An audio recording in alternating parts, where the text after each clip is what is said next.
இப்ப எங்க அம்மா சொல்றாங்க நீ யாரையாவது கல்யாணம் பண்ணிட்டு சந்தோஷமா இரு அப்படின்னு. இது அப்ப சொல்லியிருந்தா நான் இளவரசனோட சந்தோஷமா இருந்திருப்பேன்ல.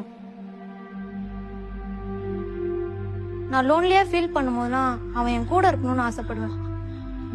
அவன் பேச்சுல அவ்வளவு நம்பிக்கை இருக்கு.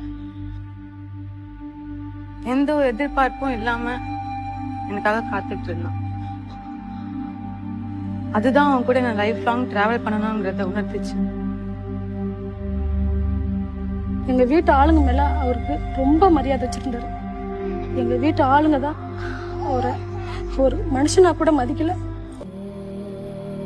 என் பிள்ளை அப்பாவி பிள்ளை. அவங்க அம்மா அவ பொம்பளை அப்பா எல்லாம் கூப்பிட்டு என் பிள்ளை நைஸா வெளியே அனுப்பிட்டு ஆள கொலை பண்ணிட்டாங்க.